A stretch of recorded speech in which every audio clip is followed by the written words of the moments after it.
wabarakatuh. Perkenalkan, kami dari kelompok 11 dengan anggota kelompok Imel Nenggolan 2412011392, Angel Elianita Sitepu 2412011370, Agnes Monika Napitupulu 2412011062, dan Desi Arista Tambunan 2412011539. Pada kesempatan kali ini, kelompok kami akan membahas suatu permasalahan hukum yang berkaitan dengan tindak pidana korupsi yang melibatkan kepala daerah. Adapun judul kajian yang kami pilih adalah Penegakan Hukum Terhadap Tindak Pidana Korupsi yang Melibatkan Kepala Daerah, Studi Kasus Penerimaan Hadiah atau Janji oleh Gubernur Kalimantan Selatan, Sahbirin Nur. Kami memilih topik ini karena tindak pidana korupsi yang melibatkan kepala daerah merupakan permasalahan hukum yang penting untuk dikaji. Kepala daerah memiliki kewenangan dalam penyelenggaraan pemerintahan daerah, sehingga dalam menjalankan kewenangannya harus tetap berpedoman pada ketentuan hukum yang berlaku. Salah satu perkara yang menjadi perhatian adalah perkara yang melibatkan Sahbirin Nur, yang pada saat perkara tersebut terjadi menjabat sebagai Gubernur Kalimantan Selatan.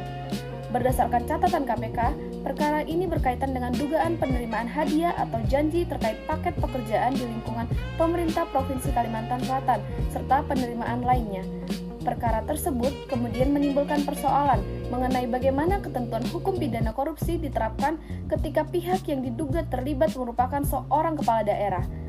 Berdasarkan latar belakang tersebut, kami merumuskan dua rumusan masalah. Yang pertama, bagaimana pengaturan hukum mengenai tindak pidana korupsi berupa penerimaan hadiah dan janji yang melibatkan kepala daerah. Dan yang kedua, bagaimana penegakan hukum terhadap Gubernur Kalimantan Selatan, Sahbirin Nur dalam perkara penerimaan hadiah atau janji terkait paket pekerjaan di lingkungan pemerintah Provinsi Kalimantan Selatan. Untuk membahas permasalahan tersebut, akan dibahas lebih lanjut oleh rekan-rekan saya. Selanjutnya, saya akan menjelaskan secara singkat mengenai kronologi dan fakta perkara yang menjadi objek kajian dari kelompok kami. Perkara ini berkaitan dengan dugaan penerimaan hadiah atau janji yang berhubungan dengan paket pekerjaan di lingkungan pemerintah Provinsi Kalimantan Selatan. Dalam penanganan perkara tersebut, KPK menetapkan beberapa pihak sebagai tersangka. Sahbirin Nur tercatat sebagai salah satu tersangka dalam perkara tindak pidana korupsi penerima hadiah atau janji terkait paket pekerjaan di lingkungan pemerintah Provinsi Kalimantan Selatan dan penerimaan lainnya. Selain Sahbirin Nur, terdapat pihak lain yang juga ditetapkan sebagai tersangka dalam perkara yang berkaitan, baik sebagai pihak yang diduga menerima maupun memberikan hadiah atau janji. Perkara tersebut kemudian ditangani oleh KPK melalui proses penegakan hukum sesuai dengan kewenangannya. Dalam perkara tersebut, dapat dilihat bahwa persoalannya tidak hanya berkaitan dengan individu, tetapi juga berkaitan dengan penyelenggaraan pemerintah daerah, khususnya pelaksanaan paket pekerjaan di lingkungan pemerintah daerah. Hal ini penting dikaji karena kepala daerah memiliki kedudukan dan kewenangan dalam penyelenggaraan pemerintah. Namun, kita harus membedakan antara dugaan tindak pidana dan pembuktian tindak pidana. Status sebagai tersangka tidak dapat disamakan dengan seseorang yang telah dinyatakan bersalah berdasarkan putusan pengadilan yang berkekuatan hukum tetap. Karena itu, perkara ini kita gunakan sebagai objek kajian untuk melihat bagaimana aturan hukum dan proses penegakan hukum ditetapkan. Dan materi selanjutnya akan dijelaskan oleh rekan saya. Baik, terima kasih Angel. Selanjutnya kita masuk pada dasar hukum yang menjadi landasan dalam mengkaji perkara ini.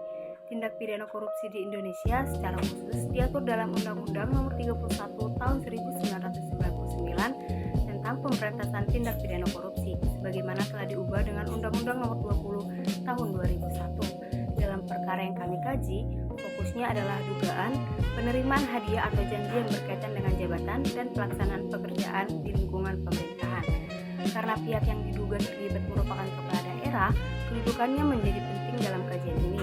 Kepala daerah memiliki kewenangan dalam penyelenggaraan pemerintahan, sehingga dalam menjalankan kewenangannya harus tunduk pada hukum dan tidak boleh menggunakan jabatan untuk memperoleh keuntungan yang bertentangan dengan ketentuan hukum. Namun, dalam melihat suatu dugaan tindak pidana korupsi, tidak cukup hanya melihat kedudukan atau jabatan seseorang. Harus dilihat pula fakta-fakta perkara dan unsur-unsur tindak pidana yang diduga dilakukan. Oleh karena itu, kelompok kami tidak menyimpulkan bahwa Sahbirin Nur telah terbukti melakukan tindak pidana korupsi. Perkara ini kami tempatkan sebagai objek kajian untuk melihat penerapan ketentuan hukum dan proses penegakan hukum. Dari sisi penelitian hukum, perkara ini menarik karena memperlihatkan hubungan antara kewenangan kepala daerah, pelaksanaan pekerjaan pemerintah daerah, dugaan penerimaan hadiah atau janji, serta mekanisme penegakan hukum tindak pidana korupsi. Dengan demikian, rumusan masalah pertama dapat dikaji melalui ketentuan peraturan perundang-undangan mengenai pemberantasan tindak pidana korupsi, serta ketentuan yang berkaitan dengan kedudukan kepala daerah. Selanjutnya, untuk melihat bagaimana aturan tersebut diterapkan dalam proses hukum, Desi akan menjelaskan mengenai penegakan hukum sekaligus kesimpulan dari kajian kelompok kami. Terima kasih kepada rekan-rekan saya. Selanjutnya saya akan membahas mengenai penegakan hukum dalam perkara Sabiri Nur sekaligus menyampaikan kesimpulan. Dalam perkara ini, penegakan hukum dilakukan oleh KPK sebagai lembaga yang memiliki kewenangan dalam pemberantasan tindak pidana korupsi. Secara umum, penegakan hukum dalam perkara tindak pidana korupsi dilakukan melalui tahapan hukum yang berlaku, mulai dari penyelidikan dan penyidikan hingga dapat berlanjut ke tahap penuntutan dan pemeriksaan di pengadilan apabila memenuhi ketentuan. Dalam perkara Sabiri Nur, KPK mencatat adanya perkara dugaan penerimaan hadiah atau janji terkait paket pekerjaan di lingkungan pemerintahan Provinsi Kalimantan Selatan dan penerimaan lainnya.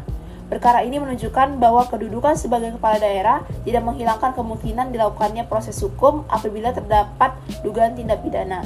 Berdasarkan pembahasan kelompok kami dapat menyimpulkan bahwa pengaturan mengenai tindak pidana korupsi, termasuk penerimaan hadiah atau janji, telah diatur dalam peraturan perundang-undangan mengenai pemberantasan tindak pidana korupsi. Kemudian untuk rumusan masalah kedua, penegakan hukum terhadap kepala daerah yang diduga terlibat tindak pidana korupsi dilakukan melalui mekanisme hukum yang berlaku dan berdasarkan prinsip persamaan kedudukan setiap orang di hadapan hukum. Dari kajian ini, kami melihat bahwa perkara korupsi yang melibatkan kepala daerah penting untuk dikaji karena berkaitan dengan penggunaan kewenangan, penyelenggaraan pemerintahan, serta efektivitas penegakan hukum terhadap penyelenggara negara.